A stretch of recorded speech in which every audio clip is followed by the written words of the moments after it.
Well, good morning, everyone. I'm going to try a coffee chat today because I just feel like I want to talk, and I'm trying to establish new habit patterns here in my new life in northern Illinois, north of in the northern Chicagoland suburbs. Let's see what I want to talk about. I want to talk about just like this negativity that's in our culture, and it's like, how do we get rid of it? Because I think if we can get rid of the negativity on an individual and like collective level, I think a lot of our politics will solve itself. um, I feel like there's two ways to think of this. Are our toxic politics causing our negativity and just mean spiritedness towards others, or is our political system merely reflecting this toxicity in our behavior and in our thoughts towards each other and our futures? I'm sure it's like a little bit of both. I'm sure there's a bit of a symbiotic relationship there. I don't know. You know, it's kind of one of those things where I think they both kind of developed on different on different tracks, and then like as they both ratcheted up, they started kind of just like coming together, and um,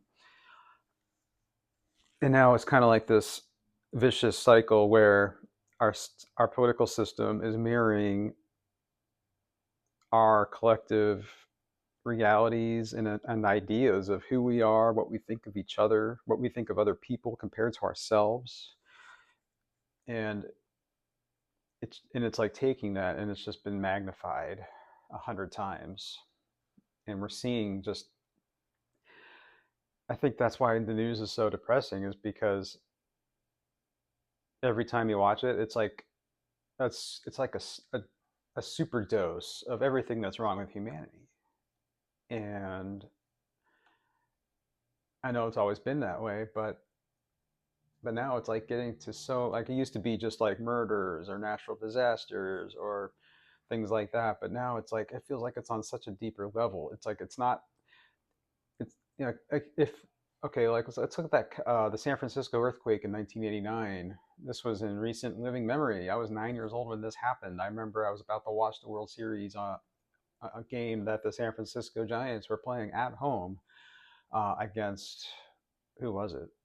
Was it Oakland? Was it a Bay Series? I don't remember. Point is, I was a fairly big baseball fan as a kid. Not really anymore. I don't really care for sports at all now. But yeah, I remember that happened like on live TV. Like you saw like the picture kind of disappear, and then it kind of like flickered, and then it came back, and then I think like Al Michaels was like on for the ABC Sports, and they said something like, "Oh, there was just an earthquake," and yeah, it turned out to be pretty bad. I mean, it was nowhere near as bad as 1906, but it was. It makes me shudder to think what would happen if that happened again today. Because in 1989, we were still very much one country, one people. Everyone supported San Francisco then. Everyone wanted them to recover and help them recover. There was no ill will that I recall ever hearing as a 9-year-old in conservative white Texas suburb of Dallas. But like now, I shudder to think what would happen really almost anywhere. I think even in now there's just like this undercurrent of hate for California and everything it represents throughout our society. And I think if anything like that were to happen again today, I really, it would be ugly, because I really think we would see how, I mean, we've known the rest of the country hates California now for, I would say, about 20 to 30 years. And I don't want to get into like how that started, but I don't know if there's a clear answer anyway. But I think that's a clear. I think when the country started hating California is when we started hating each other and hating ourselves and hating the whole idea of what America is, or what it's supposed to be. And I don't know if that's a coincidence or not. But the 1989 earthquake would have been a lot worse if we were as divided then as we are now. And we had, like, imagine back then who was president. It was George H.W. Bush. So imagine if George H.W. Bush was like, fuck California, fuck San Francisco, they deserve this. It's full of Antifa members, they're domestic terrorists, fuck them, they don't get any aid, right? That's what would happen today. I mean, it doesn't take much of a, it's not far-fetched to think that that's exactly what our president and his bootlickers would say. Do I love California? I mean, no, I don't love it. I used to live in Southern California and I liked it at the time, but I wouldn't go back now. It's not the same. Really, it's not good anywhere. At this point, it's all about finding a place that you can just like feel comfortable in, and feel like if people may actually have your back if things changed and if things got worse. So,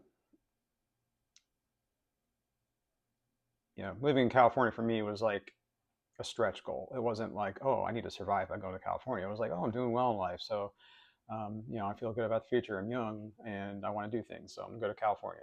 But now it's more like, okay, well, that part of my life is over. And now it's more a matter of just like running out the clock, surviving in a way that I'm surrounded by people that I feel like I'm on the same relative wavelength with politically. And I don't feel like I'm an alien in my own society, basically. So, I mean, we're already seeing how disasters are just being politicized. Everything is being politicized in this culture because, well, we all know that. I don't need to explain it. And yeah, oh well. I think I've talked about that enough for first thing in the morning without my full cup of coffee here. I got a venti from Starbucks. I like going to Starbucks because um, one thing I like about it is like it's cool to see young people working well at what they do. Like they are so dedicated to their job. And I like they deserve to be paid very much because they are very good at their jobs. They remind me a lot of flight attendants, except they don't actually fly in an airplane. But like when they're working behind the counter making the drinks and like heating up food, it's exactly like flight attendants on an airliner. It's the exact same thing. Like I think being a barista would be like a good preparation job for like being a flight attendant someday if that's what you wanted to do. But these days it's probably not worth it. I would probably prefer to be a barista before I would ever want to be a flight attendant. And I say that as the child of a 40-something-year flight attendant for American Airlines, who retired in like 2012. So yeah, basically everything in our culture is just diluted, watered down now. But I like going to Starbucks and seeing these young people work together as a team, and like they're not yelling. They're not like, if it's toxic, it's very well hidden and it's behind the scenes. But in front of the customers, they know to put that away. And I know I was like getting like obsessed about the Gen Z stare, and like there is a girl at the Starbucks I go to by this hotel that definitely gave me the Gen Z stare this morning. And it's also weird when the person that gives you the Gen Z stare like 2 minutes later is like being all friendly and open with her coworkers behind the counter. But like to me, she couldn't string together like more than one word. It's like kind of weird. I guess there's just some anxieties there. I guess I don't know. Maybe knowing you're being spoken to by a paying customer. I don't know. I get it. I think in the past we were able to just like pretend better, if that makes sense. We all know now that it's an illusion. So why should these Gen Z kids like bend over backwards for someone they don't know and they might never see again? Like, yeah, I'll probably be back, and they know that. I think they're recognizing me by now, but it's kind of like the old system used to function on hope and dreams and optimism that things will continue in a better direction. But once you lose that, like almost like our whole culture has started to fail, because without that hope and optimism and about the future, why do anything? It's really easy to fall into this depressed mindset of why do anything at all if it's only going to get worse from here on out. And frankly, I'm almost there myself. Like I have no idea what I'm doing. I have a job offer, but I still have to like get through training and pass like a major background check, which I don't think will be an issue. I have no criminal convictions or any arrests of any kind. And yeah, but I don't know. I guess we're all dealing with this right now in different phases of life. When we were young, I personally fully believed in this illusion that we had. I bought into it hook, line, and sinker. I was raised relatively privileged, as I explained in one of my earlier videos.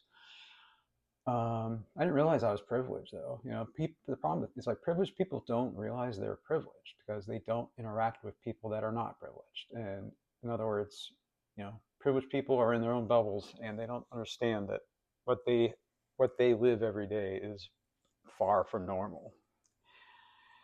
And I didn't learn that until my early mid-20s. I got out on my own and I realized like this is nothing like how I grew up. And I don't see how it ever is going to be unless I can like do extremely well in life, but that didn't happen. And but now kids know that, you know, we still have that hope to try and make an honest effort, but now it's like kids know that it's not going to happen. So, and I don't fault them for thinking that. I don't think they're lazy or have shitty attitudes. I feel like if anything, they have the right attitude. It's just, you know, but they need to like learn how to, we need to learn how to channel this. We need to help them. We need to show them how to do this. Clearly they're unhappy, right? We're unhappy. Almost everyone's unhappy. So why can't we channel this and get this together into some sort of fusion of a coalition of people that are, I don't know, going to figure out what it takes to feel good again. I think if we can figure out what it takes to feel good and hopeful and make that change within ourselves, the world's going to follow. I spoke I think it was like 2 months ago now, about how I have personally lived through my own revolution. I have lived through a bloody, violent revolution internally over the last 3 years, maybe even 5, going back to COVID, but especially over the last 3 years. As far as I am concerned, mentally, physically, and emotionally, I have lived through my own French Revolution. I have gotten the guillotines out. I have excised, I think, a lot of my demons. I have decapitated everything I thought was like important to me in the past in a lot of ways, and now I'm in the aftermath of figuring out what comes next. I have a few guideposts to go by, but we need to, if we can do this individually, if 330 million Americans can do this individually, the outside world is just going to start reflecting this. We almost don't even have to do that. So it's almost like if we're trying to focus on the outside world first, we're putting the cart before the horse. If we in order to put the horse before the carts, if we focus on ourselves to create the world we think is going to revolutionize our lives and for the better, in other words, become the person we want everyone else to be, I think that's going to help, because you can't really expect other people to be something if you're not willing to be something, and you're not willing to walk the walk or talk the talk, as they would say. And so, yeah. So I'm optimistic in the way that I think I see the foundation. I think I see what we can build on. At least we have that. I didn't see this foundation 10 years ago. So even though things are clearly worse in the physical world than they were 10 years ago, in my opinion, the physical world is behind the internal world. Our internal worlds, I think, are better off than they were 10 years ago, and probably 5 years ago for sure. And so it's like, okay, maybe there's this cycle between the internal world and the external. When the internal gets bad, the internal is good. And it just, but then like as the internal starts getting better, we start kind of destroying the outside world to get better. And, you know, I don't know. It's like, I feel like there's this cycle there. And let me know what you think about that. Is that something that rings true? Is anything here ringing true for you? And this might just be a bipolar 2 manic rant, but I usually never do this first thing in the morning before I've had a full cup of coffee, but here I am. Yeah, so I think that's enough for now. I'm impressed I did this long and got this many words out. So please like, share, subscribe. If you like the content from me, I'm a 45-year-old male to female transitioning. I have level 1 autism, which is formerly known as Asperger's, and I do have depression, anxiety, and some signs of ADHD. But I am well medicated for now, and I'm living, I think, a decent life on my own independently. And if you'd like to see how I experience this relocation to northern Chicago suburbs, and start my new life here after a recent divorce and job loss about 3 months ago. And I would love to see you on the next one. And please leave any comments and like, share, subscribe. Thank you for watching. Bye.